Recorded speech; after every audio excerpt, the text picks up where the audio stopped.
The first time I watched the clip, I assumed it was a glitch.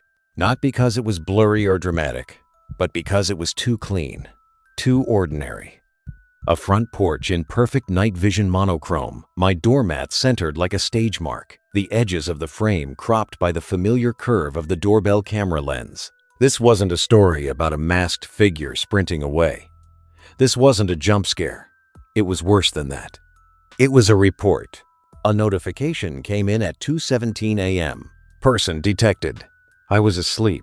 My phone was on the nightstand. In the morning, I saw the alert and did what everyone does now. I tapped it while brushing my teeth, expecting to see a raccoon or a stray cat or a delivery driver at the wrong house. Instead, I saw my own front door from the outside and someone standing in front of it, very still. No hood, no weapon, no theatrical lurking. Just a person, close enough that the camera's exposure turned their face into a soft blur, not because it was hidden, but because the sensor couldn't decide what to prioritize: skin, shadow, porch light. They didn't ring the bell. They didn't knock. They held something in their hands. A flat envelope, maybe. A document mailer. They raised it toward the camera, as if presenting it for verification, then lowered it. And then this is the part that got under my skin. They reached out and touched the door. Not the handle, the door itself. Palm flat, like they were checking the temperature of a surface that had to meet a requirement.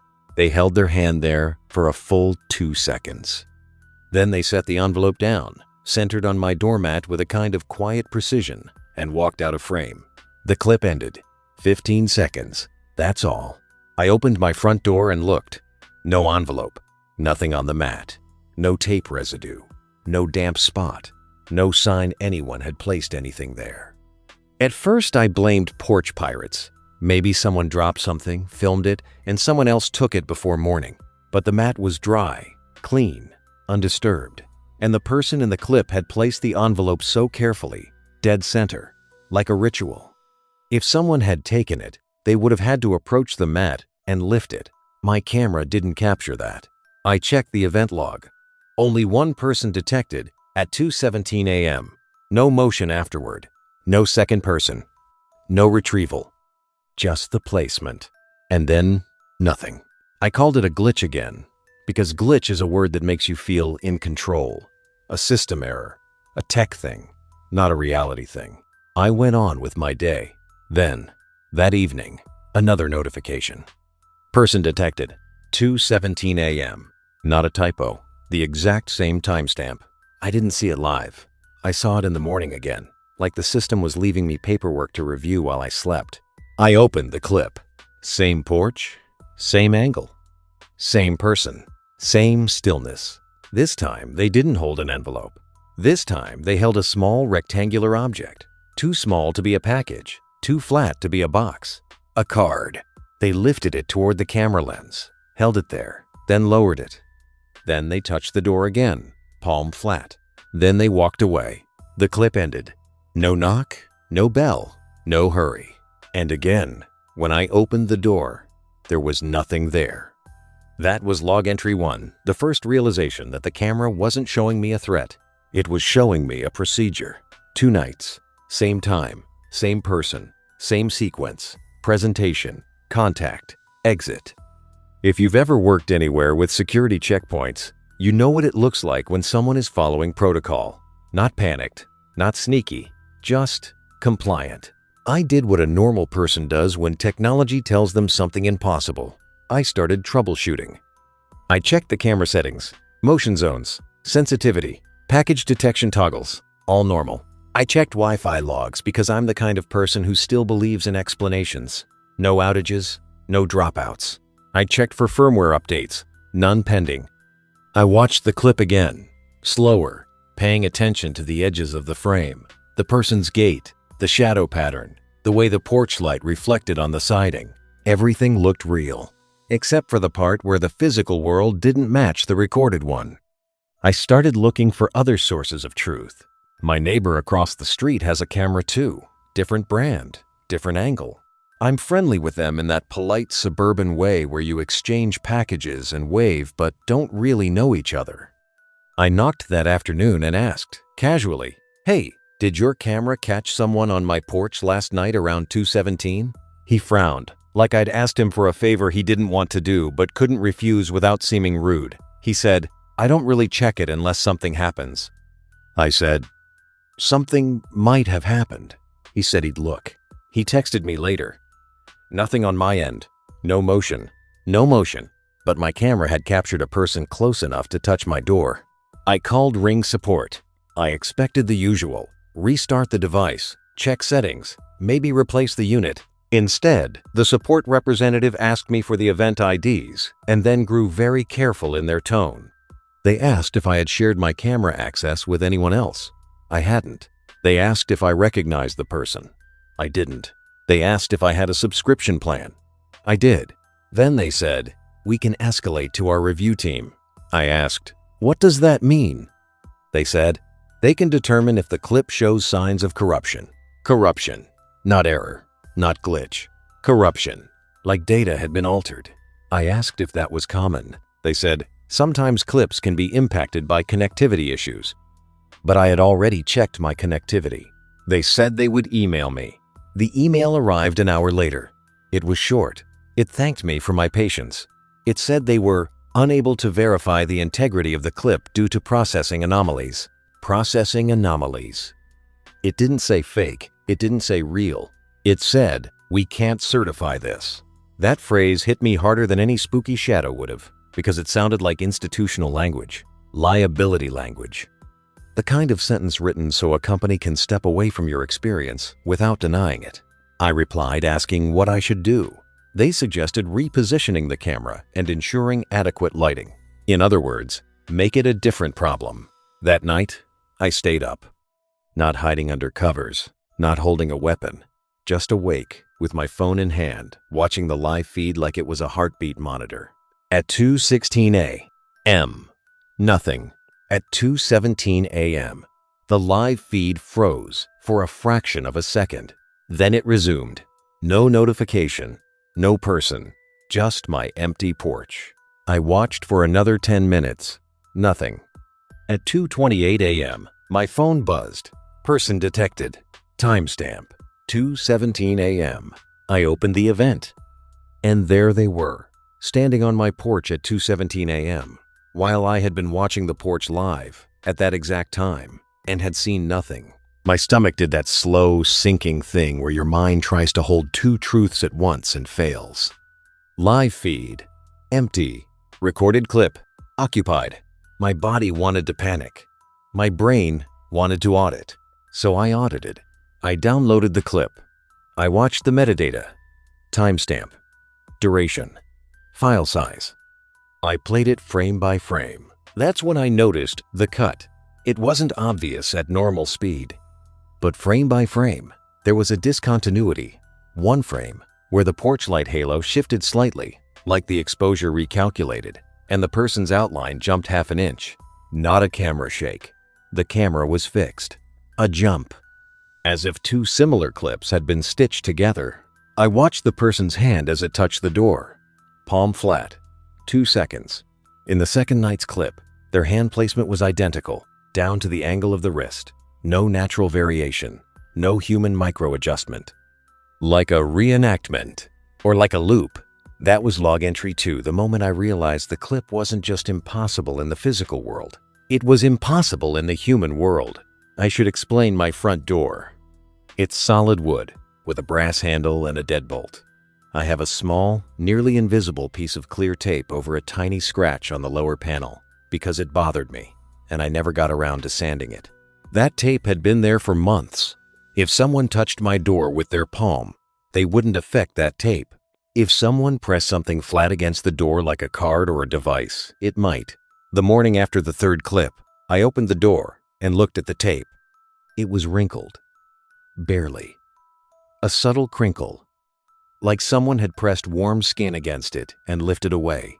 I stood there, staring at a piece of tape, like it was evidence in a trial. The tape didn't prove a person had been there, but it proved contact.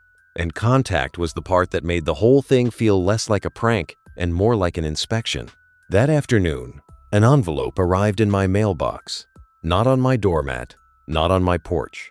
In my mailbox.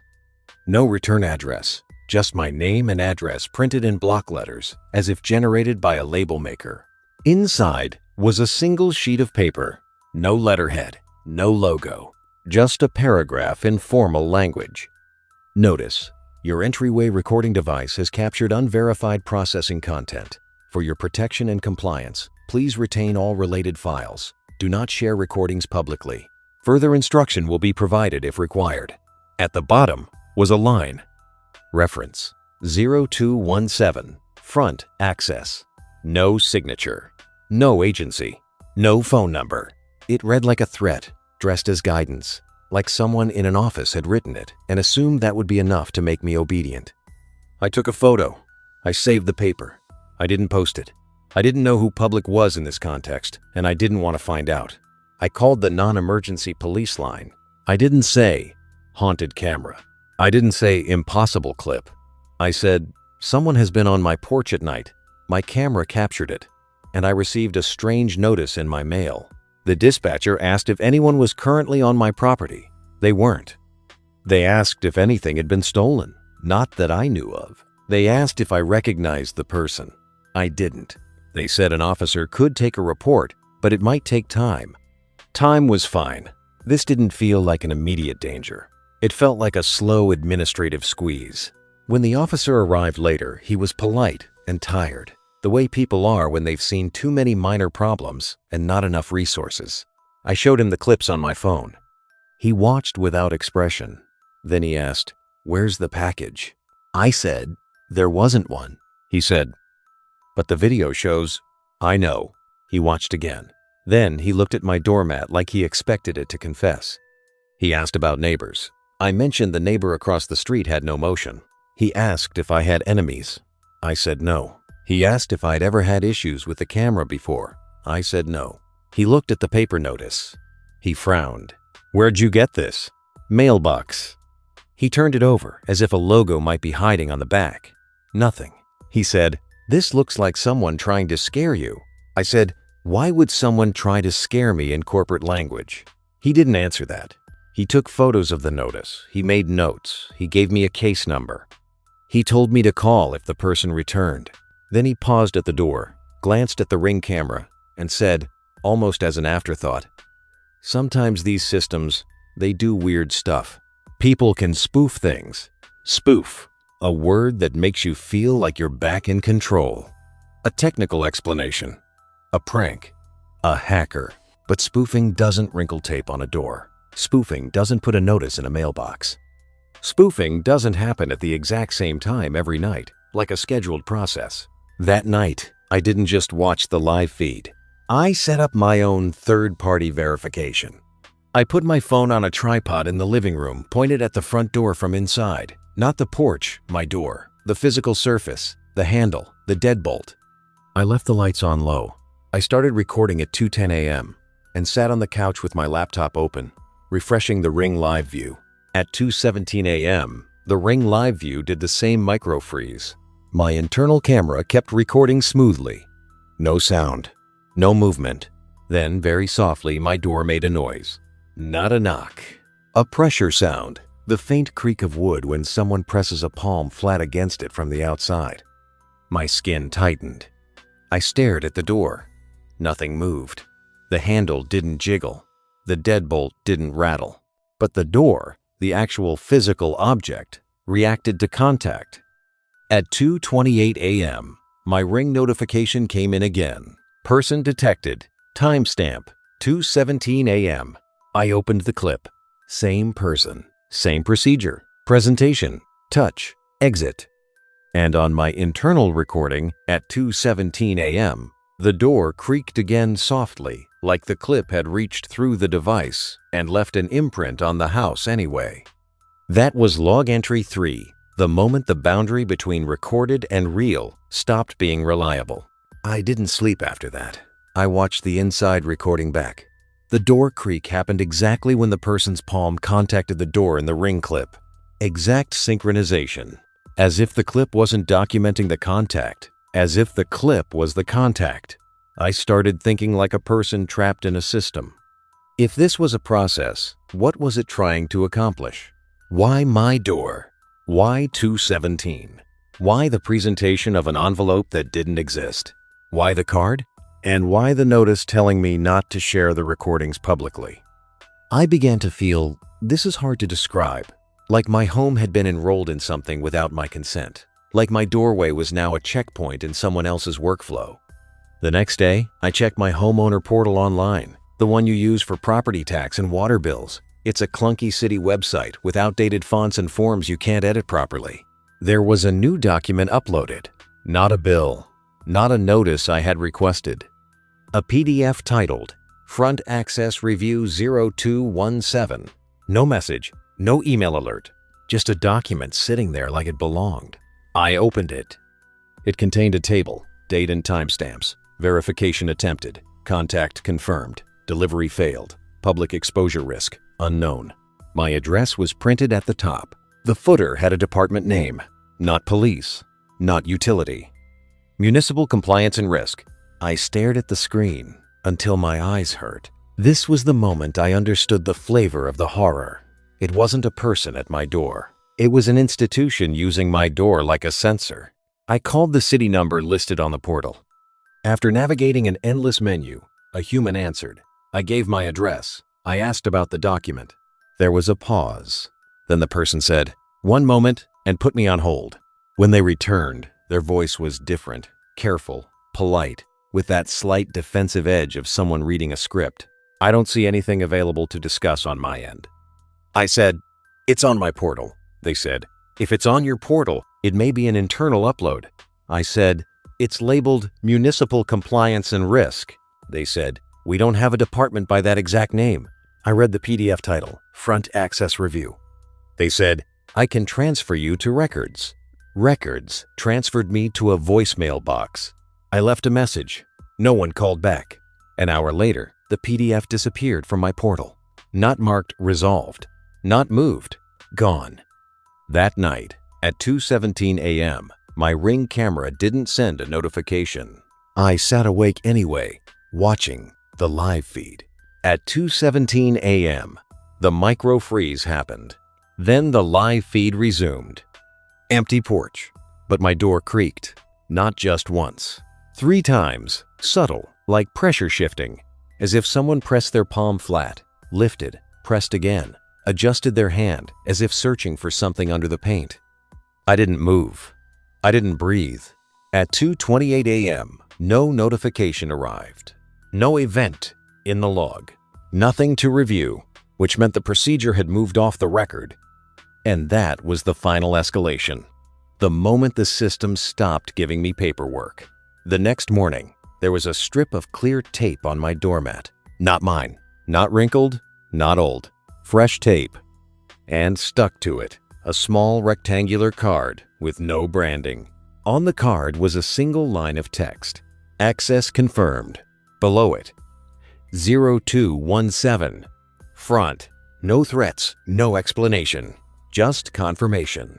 As if someone had completed a task and left a receipt.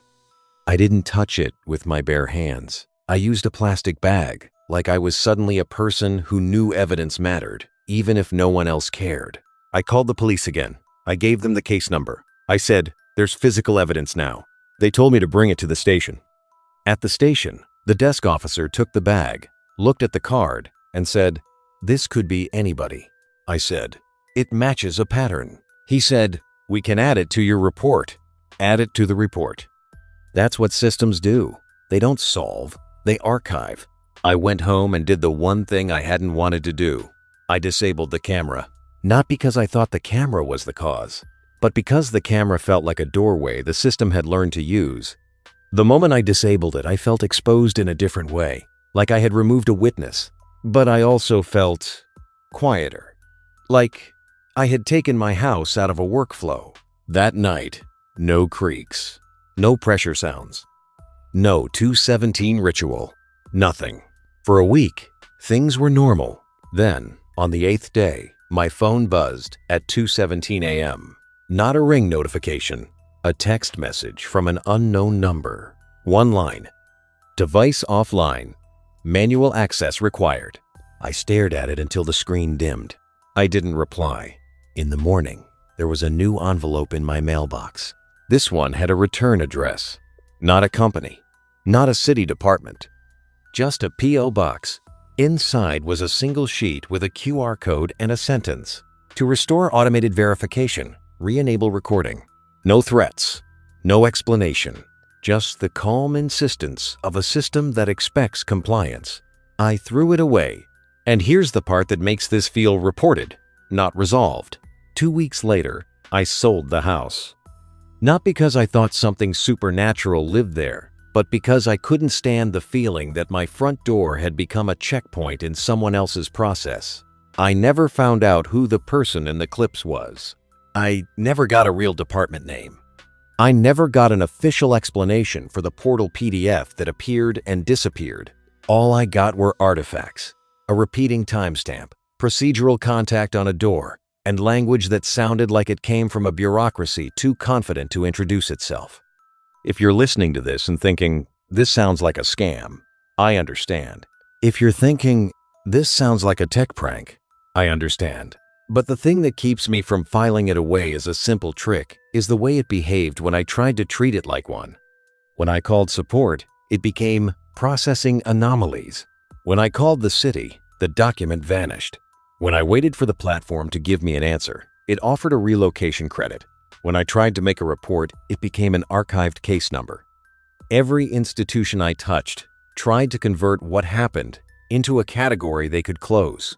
And the moment the camera stopped generating events, the process didn't stop. It simply moved from recorded to unrecorded. That's the kind of horror that doesn't need a monster. It just needs a system that can reach your front door, touch it, and leave you holding a receipt that no one will validate. So if you have a camera on your porch and you get a clip at a time that feels too exact, too repeatable, too scheduled, watch it like a report. Because if it's a procedure, it's not trying to scare you. It's trying to confirm you.